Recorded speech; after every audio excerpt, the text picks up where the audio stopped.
I mean, they had the faith, but they didn't have the faith. Very interesting. Complaining. Watch what happens. So, just as Adonai commanded, so he did. The children of Israel spoke to Moshe, saying, surely we die, we perish, we all perish. Whoever even comes near the tabernacle of Adonai must die. Shall we all utterly die? Why were they dying? They were dying because of rebellion and complaining. Is the reason why they were dying. The rod, I want you to see this morning. The rod was a sign of God's choosing of Aaron as the high priest. This was a sign. Everybody say sign. Sign. This was a sign that this wasn't Aaron that chose this job. It was the Father himself who said, I have one man in mind. I have one person in mind to do this job. Let me choose him. And so that's what he did. And can you see the picture? How they took the rods? They all took their rods. They gave them to Moshe. And the next day they come out and there's that one rod. And it's all blossomed. It's got flowers and blooms and almonds. A strange story I think I've shared with some of you, but true story. Years ago, as some of you know, I grew up in Florida and went to school here and back and forth. I was a young man and I went away to school and I came back and I said, I noticed in our driveway that there was this tree. And it had grown up, and it was just, the leaves were big and everything. And I said, Dad, where did that tree come from? I'll never forget this. He said, oh, the tree in the corner of the drive. I said, yeah, where did that tree come from? He said, you remember that old walking stick I used to have? I said, yeah. He said, I stuck it in the ground, and that thing took off. I said, oh my gosh, man. I mean, I know people have green thumbs, but that is a true story. I've never known anybody else except this case where that ever happened. Very strange. So there's something about when you see a dead piece of wood and it come back to life. There's something about that. That is a true sign. You had your hand up, sir. Yes. Yeah, the chronology. Is this before or after turning back into the desert? Well, you have to understand that they were in the desert. Right. They wandered around that mountain, that place for 40 years. And guys, why didn't they get out of there? Because of their mouths. The same path over and over and over again. And you know how that speaks to us as believers? We can wander the same path over and over again. Still be believers, still be set apart, but what's stopping us from entering in? Our mouths. And that's where I want us to see today. There's something about the mouth, the connection to the mouth and the heart and the mind. Your mouth, if I could say this, and Father help me to say it today. If I could say, I've been a believer for a good while. Some of you have me beat on that. But I can tell you that one of the most important things as believers we need to do is watch our mouths. Our words are so important. Life and death are in the power of the tongue. I'll come back to that. The rod was a sign of God's choosing Aaron as high priest. The rod blossomed and had flowers. In fact, why in the world did it have flowers and almonds? I'm glad you asked that question. Jeremiah 1, 11 and 12. Moreover, the word of Yahweh of Adonai came to me, saying, Jeremiah, what do you see? And he said, I see a branch of an almond tree. And Adonai said to me, you have seen well, for I am ready. I am watching over my word. In the Hebrew it says, I am watching over my word to perform it. I say this with me. He's watching over his word to perform it. When he sends his word, it's just like that rod that we saw of Aaron's rod. He sends the word and there's a purpose for it. The word goes forth and it'll blossom and it'll sprout and then it'll produce fruit. The Father never gives a word that doesn't produce something. There is a reason why he gave us his word. Because there's life in it. Everybody say life. Interesting, I want you to see this. Isaiah 55. There's the branch. Beautiful picture. Isaiah 55, 8 through 11. For my thoughts, I want us to say this together. For my thoughts are not your thoughts, nor are your ways my ways. Keep reading. For as the heavens are higher than the earth, so are my ways higher than your ways, and my thoughts than your thoughts. For as the rain comes down and the snow from heaven, and does not return there, but water the earth, and make it bring forth and bud, that it may seed to the sower, and bread to the eater. So shall my word be that goes forth from my mouth. It shall not return to me void, but it shall accomplish what I please, and it shall prosper in the thing for which I sent it. It's interesting. If we see what the Father's saying, here's his heart. And we don't know what's in the Father's heart naturally. I don't know what's in David's heart. I can know David, but if I'm just sitting here looking at it, I don't know what's in your heart. How does David let me know what's in his heart? He says it.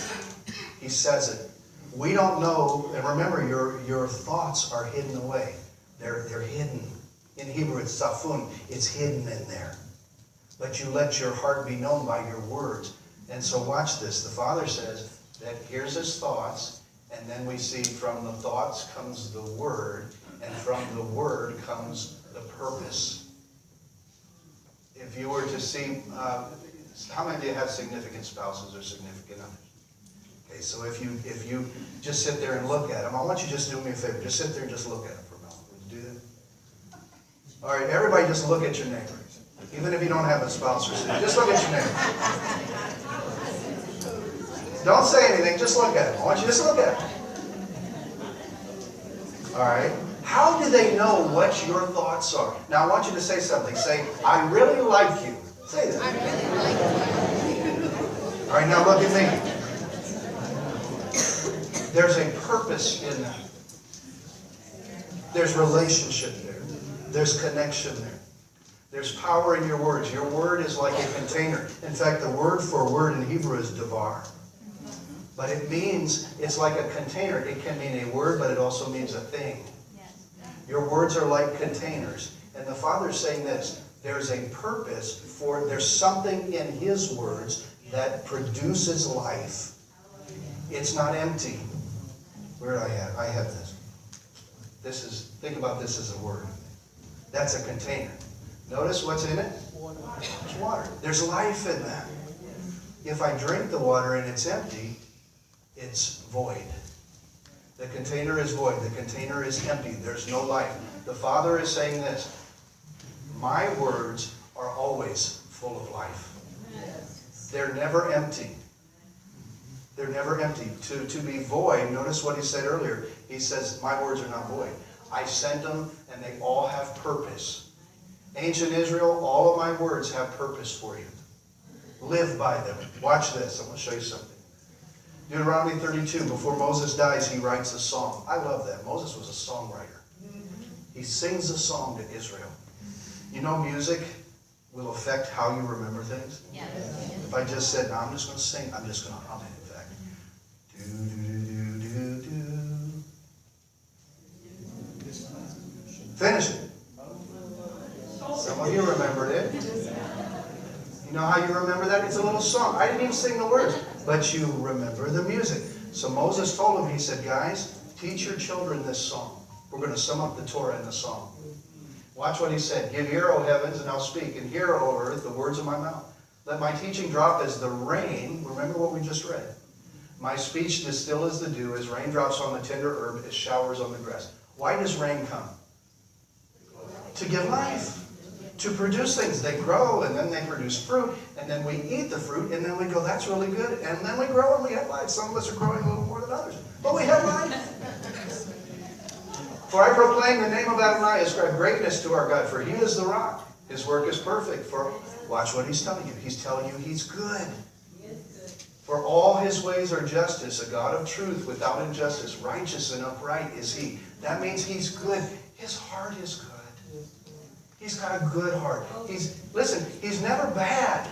He's never, you know, the Father doesn't wake up and go, no, this is just a bad day for me. He never sleeps. He never slumbers. Watch what he says. He goes on to say in verse 44 through 47. Moshe came with Joshua the son of Nun. He spoke all the words of this song in the hearing of the people. Moshe finished speaking all the words to Israel, and he said to them, set your hearts on all, everybody say hearts. Hearts. Set your hearts on all the words which I testify to you today, which you shall command your children to be careful to observe. All the words of this Torah. Why? For it is not a futile thing for you, because it is your life. Now, you know, hang on, I'm not done here. Word is your life, and by this word you shall prolong your days in the land which you cross over the Jordan to possess. When you guys come into the promise, follow the words of the Father because they're life. You got to live by them. You got to love them. You got to take them in. Love it in the Hebrew. In the Hebrew, literally it is this. Anything for you. Empty thing for you. Okay, I have all that to say this. Let's go all the way back to the blossoming rod here.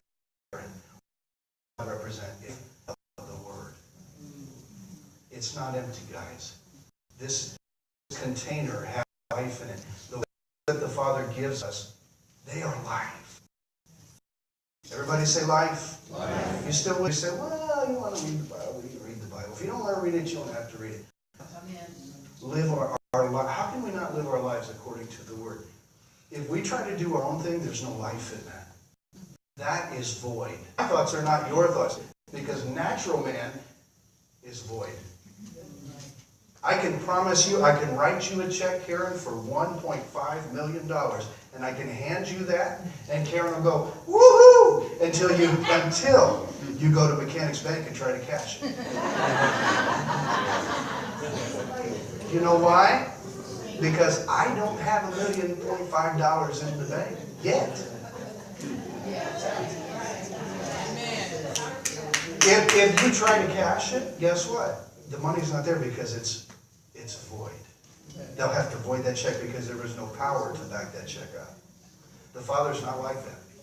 He says, whatever I promise you, whatever I say my word to you is, there's power to show you there's life in that word. Turn to two people and tell them there's life in his word.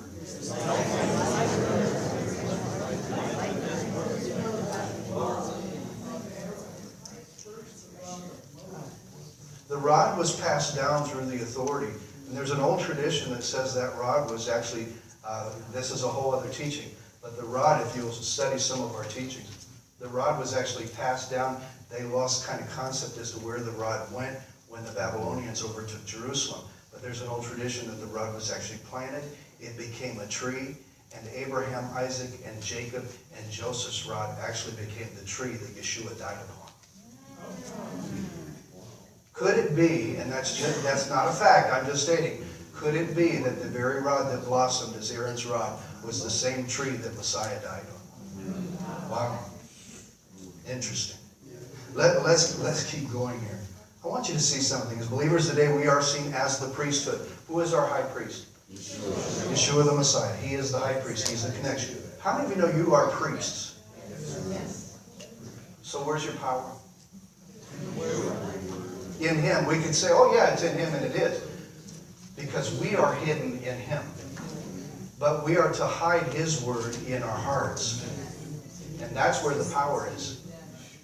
I can speak all my words I want to you, but until I start speaking the word of the Father, there's no life in it. I can speak nice words, but that's just all they are. But when we learn to live our lives by this and start speaking the word of life, even over our own bodies, our own families, and our own homes. My son the other day, I said, you know, there's things we need to speak. We need to watch our words. He said afterwards, I noticed he was watching. And he said, Dad, he came up to me afterwards, he said, Dad, he said, you know, that's interesting you taught on that tonight at the Shabbat table, because he said, I've been trying to watch my words and speak positive things. And he said, you know what? He said, I'm watching. He said, things are changing. Amen. Things are changing. Turn to your neighbor and say, things are changing. But we need to watch our words, guys. Matthew 12:36 and 37, but I say to you that every idle word men may speak, they will give an account of it in the day of judgment. For by your words you will be justified, and by your words you will be condemned. Idle words, those words that have no life, no purpose. Lazy words, empty words. And as believers, we just say, a lot of times we just say what we want to say. I'm going to speak my mind. If you get in trouble, it'll cost you. Idle. Let's look at that word for a moment. Idle is argos in the language. It's inactive. Watch this. It's inactive. It's unfruitful. Remember the rod of Aaron? Was it fruitful? Yes, because the Father's word is fruitful. Can I dare say this? You know what the 11 rods represented that didn't produce fruit? They represented man. They represented carnal man, natural Israel, that did not have any faith. There was no words of life. In fact, what was natural Israel's words? Murmur, murmur, murmur, grumble, grumble, grumble. Complain, complain, complain. Where's the chicken? They complained. The 11 rods that did not produce fruit represented something. And all those rods represented a tree. Where do you get a rod from? A tree. Hopefully we'll have time for this. This idle word is unfruitful. It's barren. It's useless. Unprofitable. And empty. Wow. The natural man. The natural mindset. Can we look at, well, where's the pictures, Amy, of the two trees? Keep going? All right, we'll have to come back to this. Let's look at this for a moment. Here's two trees. Here's Aaron's rod that was a tree of life. Here's Israel's rods that were the tree of death. Here is produce. They were blossoming, and there was fruit, and there was almonds that represent the word. Here is death. And as I saw this, Dr. Pete, I saw something very interesting. Two trees. Everybody say two trees. How many know there were two trees in the garden? One was a tree of life, and one was a tree of the knowledge of good and evil, and that led to their death. One was a tree that they could partake of. One was a tree of rebellion. One was a tree, if you think about it, they were told not to eat this tree, and they rebelled. You know what that represents? It says it was a tree of knowledge. You know what it represents? Man's wisdom. The natural man's wisdom. That is the wisdom without the word or knowing the heart of the Father. You can, if I can just say this, you can be a very smart person and have a lot of wisdom, but if you're not saved, what does it lead to? Death. That doesn't mean that you can be a stupid person. I want to say it like this. Can you have wisdom without being saved? Sure you can. You know what I thought of the other day? Think about this. If you're a mechanic, and you study and you say, well, I'm going to learn about the cars, and you're not even saved, but you say, I'm going to be a mechanic, and you dedicate yourself to be the best doggone mechanic you can be. And so you learn all about the cars, about the Mercedes and the Rolls Royces, and you begin to just all your time, every car you know about everything. Can I share this with you? How many of you know that when Debbie has a problem with her car, she can come to you and say, hey, I have a problem with my car. And you can say, I know all about it. I've studied the books and I have wisdom and I know all about it. How many would agree with me? That person is wise, right? There's wisdom. But that's man's wisdom. And you know what that leads to? Pride. Puffed up pride and arrogance. Because it's not, that person is not born again. Now you can be, I'm not saying all mechanics are proud. What I'm saying is this. You can be a doctor, a nurse, a lawyer, a teacher, whatever you want to be. If I could even dare say this, you could be a teacher of Torah. But if you don't have a born-again heart, it all leads to pride. Because you can have knowledge. You can have knowledge without wisdom. And that's what people do. Isn't it interesting that this represents, this is the tree of knowledge? You ever think about that? How many of you have computers? Isn't it interesting how with computers, and you buy one and then 3-6 months later, it's not the latest thing anymore. They've got something better, and then they've got something better.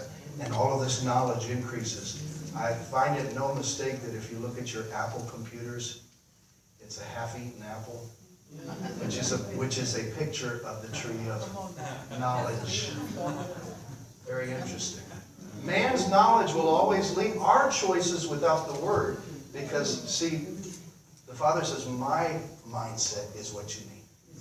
You can have all the wisdom and knowledge is good, but you have to first have my word and my mindset on it. Are y'all still with me on that? Amen.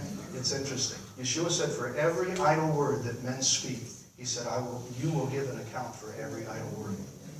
It's interesting. His word is in our life, and that word produces. We're supposed to live by it. I want to ask you this morning. How many of you know Yeshua is the Messiah? Jesus as the Messiah, right? A few of you. We'll pray for the others. So we ask ourselves this: if He's Lord, if we know Him and He's Lord, and we sing the song, He is Lord, He is Lord. But is He really Lord? Is He Lord over our mouths? As the high priest, that rod was a picture of against the grumblers and the complainers, against their mouths. Do we as believers in Yeshua recognize His lordship over our mouths? That is something, dear ones, that I would say today we need to really watch our mouths. Every idle word. Look at this. Go back. Okay, let's look at this. 1 Timothy 5:13. And besides, they learned to be idle. Notice it's wandering about from house to house, and not only idle, but also gossips and busybodies, saying things which they ought not to. The scripture says they're idle. There are idle people who speak idle words, and even their whole lifestyles are based on just speaking whatever comes out. Busybodies, idols, gossips. Now, how many know that destroys families and homes and even congregations? You can take one word and change somebody's attitude. One expression and change somebody's attitude. I can say one expression to my loved one. I can say one expression to my wife, and if I say it in such a way, it can lift her up, or it can change the whole situation. I can say, "Are you going to wear that today? That's awesome. You going to wear that today?" She said, "Oh, this will make her all happy." But if I say, "Are you going to wear that today?" Life will not be happy in the household for the next. But it's the words that we speak, idle words. Notice they said idle, empty words, vain words, words that don't have a life. Watch this, Ephesians 5:4. Talking about other people, neither filthiness, nor we should not be people of foolish talking or coarse jokes, which are not fitting, but rather giving of thanks. He didn't say you can't tell jokes. I love that joke I told last week. How do you know you're a pirate? You just are. I love those jokes. They're fun jokes, but we're not supposed to say coarse jokes, dirty jokes. Why not? Because it's the mindset. Where does it take? What's in the mind and the heart? It comes out of the mouth. Speak life. Turn to your neighbor and say, "Speak life." Notice what he also says: giving of thanks. Make sure you find something to be thankful for. 2 Peter 1:4-8. By which, this is us, guys, having been given to us exceedingly great and precious promises. That's the word of the Father. That through these you might be partakers of the divine nature, having escaped the corruption that is in the world through lust. For if these things are yours and abound, you will be neither barren nor unfruitful in the knowledge of our Lord Yeshua Messiah. How many want to bear fruit? There's that rod of authority. You have things in you that are hidden away. Safun, they're hidden away. How do I know they're hidden away? You have to bring them out through your mouth, through your prayer life.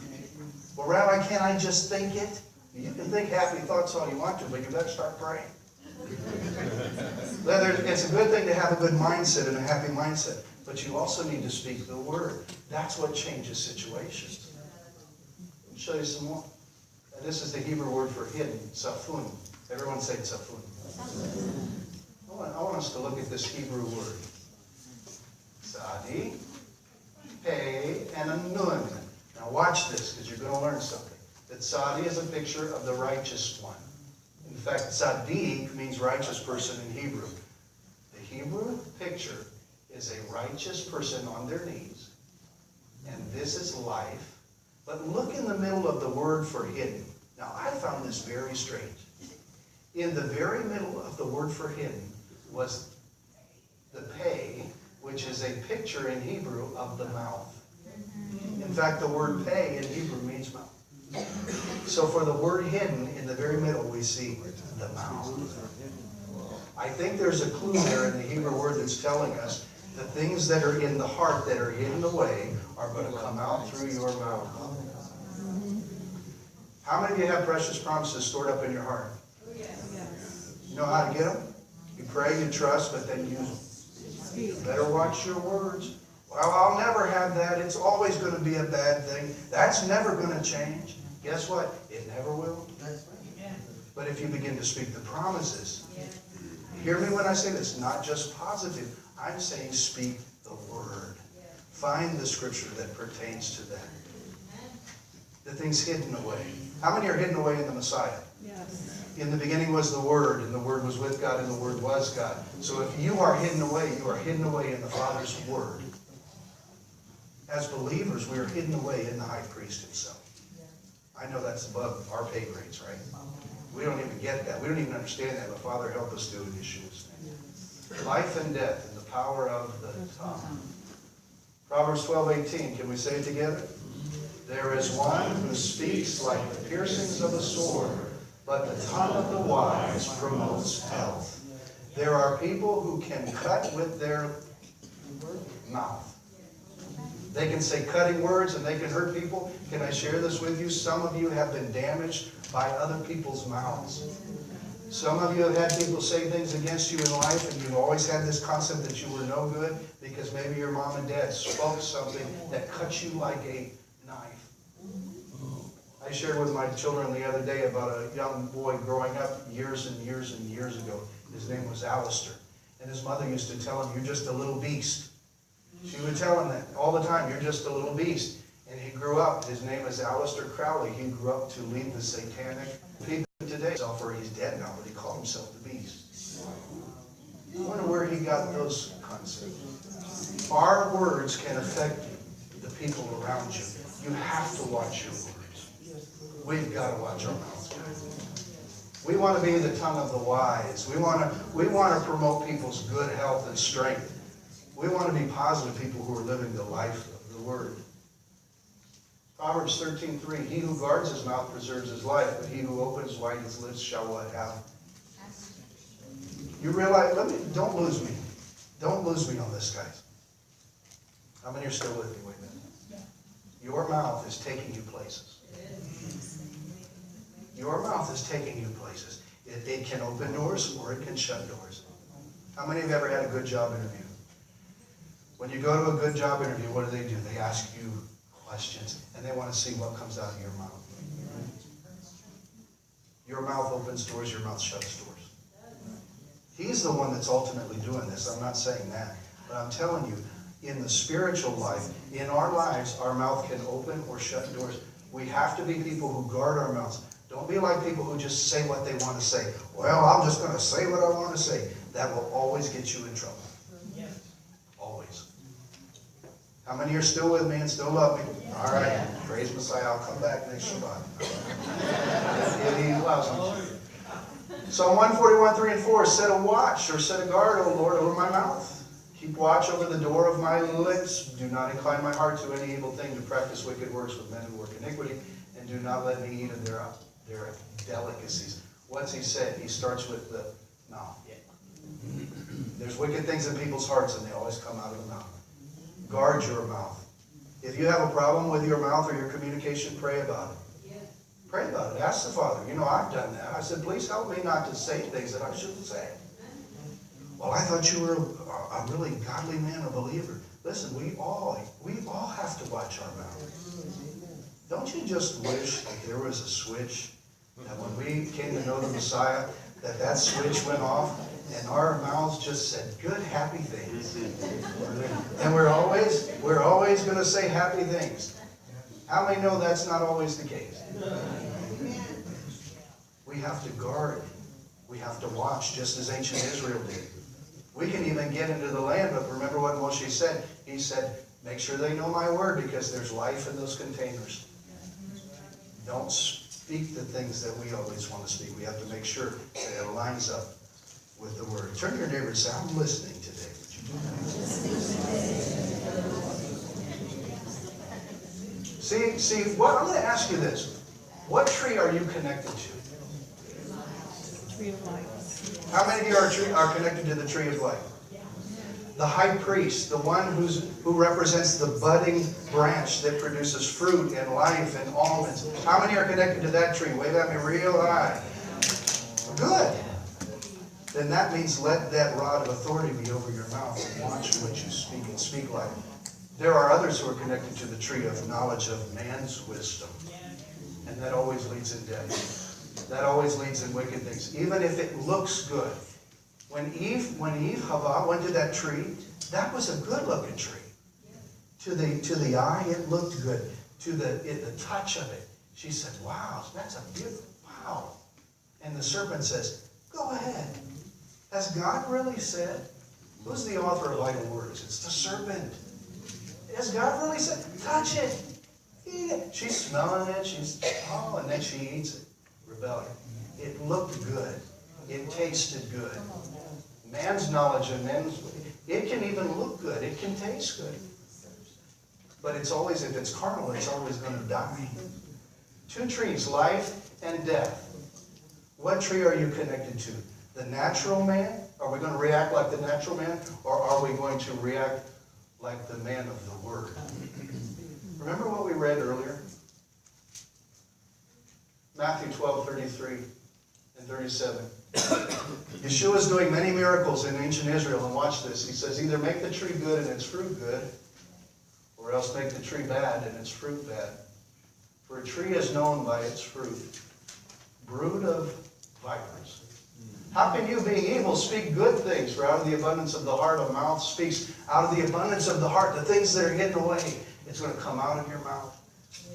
A good man out of the good treasure of his heart brings forth good things. An evil man out of the evil treasure brings forth evil things. But I say to you, every idle word men may speak, they will give an account of it in the day of judgment. For by your words you will be justified, and by your words you will be condemned. I'm getting ready to wrap this up. Who is he speaking to? No. Who is he talking to? The Paroshim, the Tzaddik. These were the people who were in charge of the Word, but they lost the heart of the Word. And they lost the very heart of the Father. It was interesting. They didn't even believe in Yeshua. Now watch this. They did not trust. They didn't believe in Yeshua. They trusted in, and can I dare say this? They even trusted in their own rabbis other than Yeshua. He's not speaking to all the Jews. He's speaking to the Jewish leadership. And what does he call them?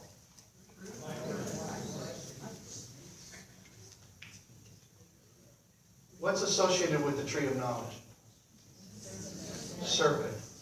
In the King James, in some translations, he's calling the leadership serpents. He says, you serpents, you vipers. What's he doing? And we go, oh, he was calling them a snake. Why was he doing that? He was associating them with the tree, with the old rods that never blossom, with the deceiver, with the tree that didn't produce life, with the knowledge of good. You have knowledge of good and evil, but he's saying, where's your heart? Are y'all with me on that? I had never seen that until this week. What tree are you connected to? What tree are we going to be connected to? I want to be connected to that tree of life. Not the wisdom of man, but the wisdom of Messiah. The wisdom of man will tell you to do certain things. The wisdom of Messiah, even when it doesn't look right, the Father's Word will say, you may not even understand it, but this is the way to do it. But wait a minute, this relationship looks good. I know we're not married, but can't we live together? What does the Word say? But Rabbi, it looks good. It's fun. It's so much fun. Well, yes, it is fun for us even. But what does the Word say? What does the Word say about other things? I mean, we can go on and on. And it may not even make sense to the natural man, but to the spirit man, we have to choose life. And then that's His Word. Are y'all still with me on that? Interesting. I'm getting ready here. James 3, 2, and 5. Just a couple more. How many got something out of this today? Just wait a minute. For we all stumble in many ways. If anyone does not stumble in word, he is a perfect man, able also to bridle his whole body. Indeed, if we put bits in horses' mouths that they may obey us, and we turn their whole body. Look also at ships, though they're so large and driven by fierce winds, they're turned by a very small rudder wherever the pilot desires. Even so, the tongue is a little member and boasts great things. See how great a forest a little fire kindles. It's interesting. How many of you have ever seen these big horses that the Amish use? What's the name of those horses? What are they?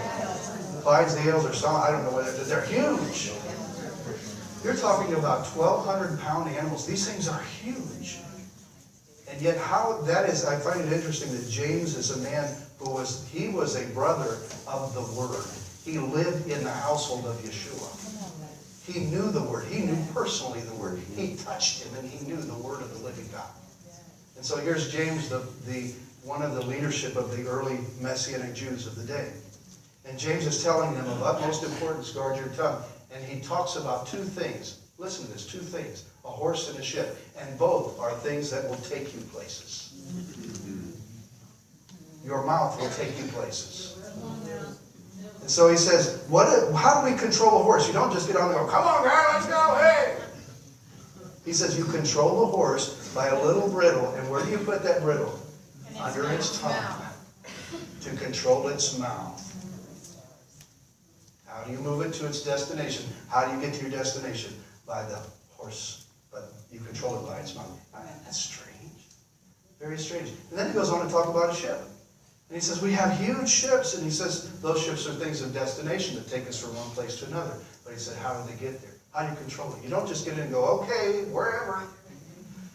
There are people who live in this world that's how they live life. Okay, wherever we go. Hold on. It may sound fun for a few days. But unless you know where you're going, how many of you know you're just going to end up in trouble? We have a destination of people, and we have to, like that ship, we have to watch our words because they will take us places. They'll open doors and they will take us places. You have to speak the word. Yeah, and it'll keep you. Listen, let me show you something. This is the USS Nimitz.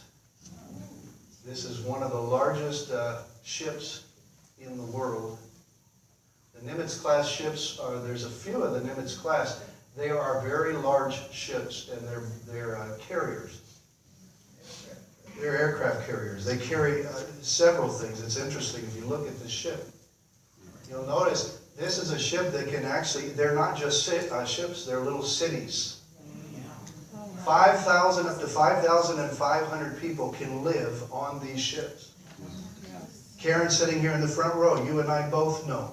If you remember and recall Megan. Megan is a young lady that we know that was actually one of the coordinators. She joined the Army out of where they live. They live somewhere, little Podunk, Ohio. I don't know where, was it Worcester they were from or somewhere, little town? Yeah, just a little, Shreve, Ohio. And here's this little girl who grows up from Shreve, Ohio, and now she goes on, she joins the Navy. And at one point in her life, she was the one who was controlling the USS Nimitz in its destination and where it would go. She didn't have a driver's license. The girl didn't have a driver's license, and she's in charge of the USS Nimitz.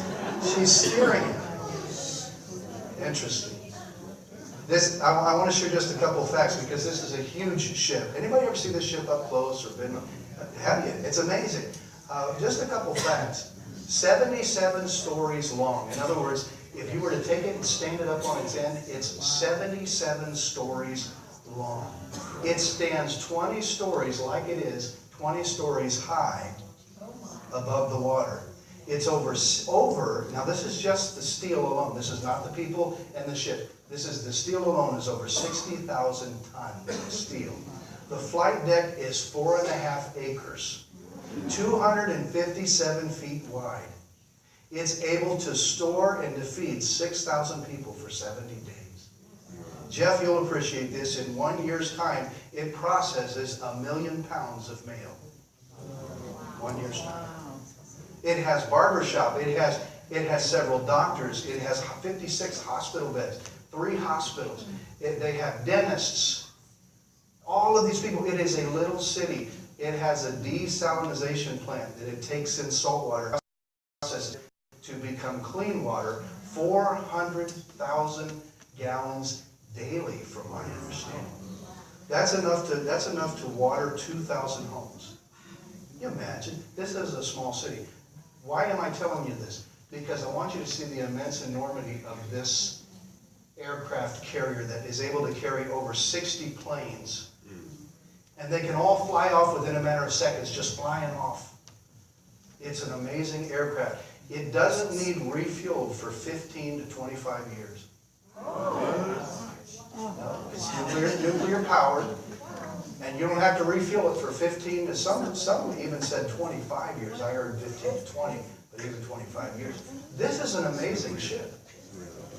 And yet, can I remind you of this? It's all controlled. It comes down to one person who controls it. If you were to go into the controls, the older class had a little steering wheel that was no bigger than you and our car steering wheels.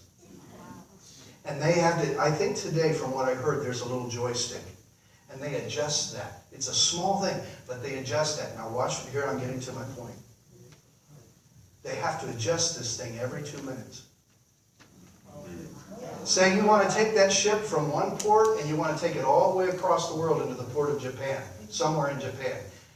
You have to get in there and set the coordinates. It doesn't drive itself. You have to adjust it, according to something I heard, every 2 minutes. If you do, it'll take it just a little bit off course. You might end up in Africa.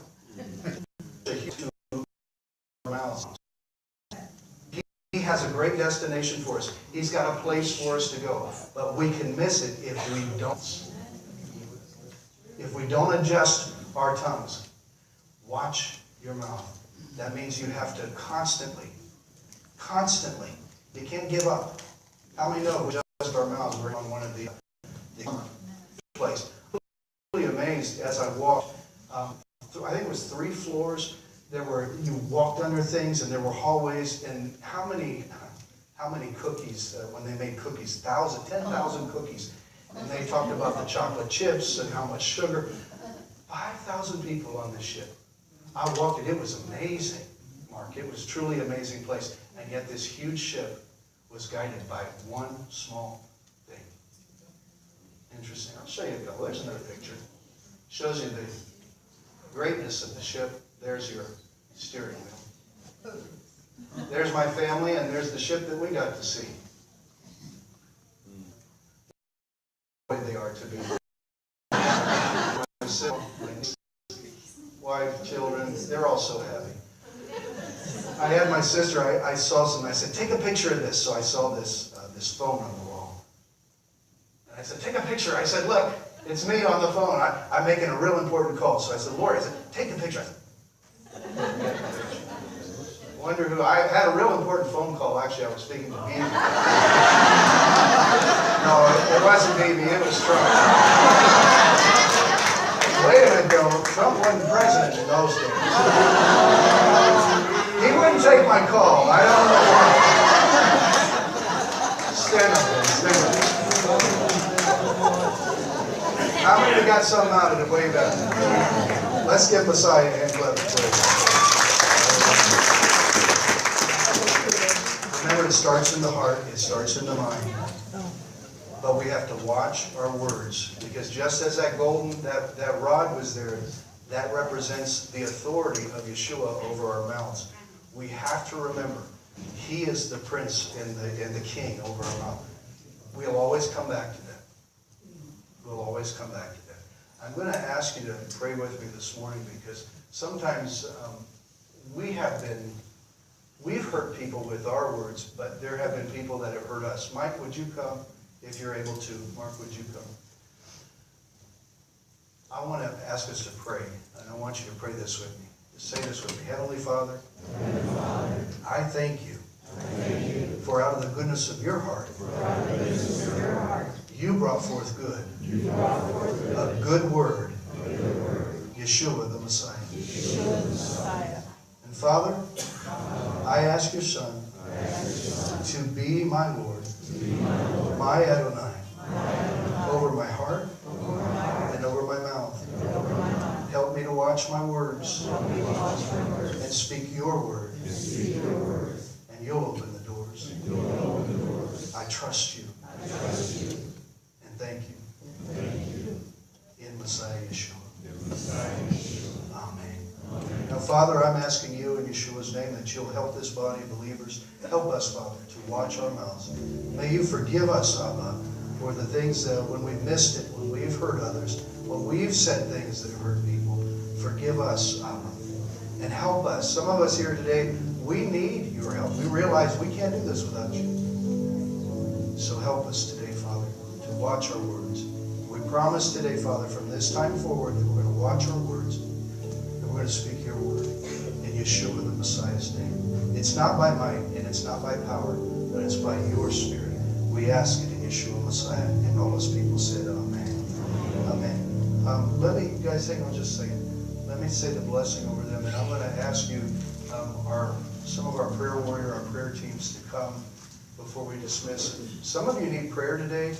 Some of you have been wounded by words in the past. Some of you need to just say, hey, I'm going to come and make a renewed dedication with my mouth. In fact, that's a lot of us. If it were me, I would say the whole place, come on. We need to say that. We need to come back to that place and say, we're going to dedicate with our mouths and watch what we say. Let me say the blessing over you first, and then we're going to come forward.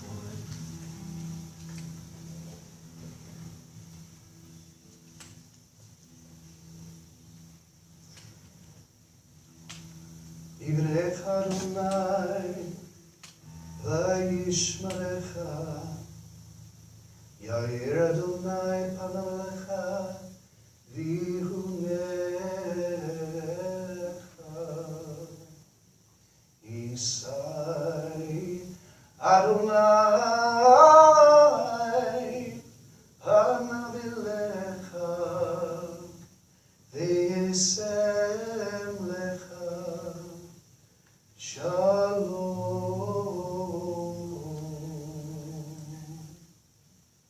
May Yahweh bless you and keep you. May Yahweh lift his countenance upon you and be gracious to you. May Yahweh lift his face upon you and shine upon you and give you his shalom. In the mighty name of Yeshua, the Messiah, the living word of the living God. And all his people said, Amen. Amen.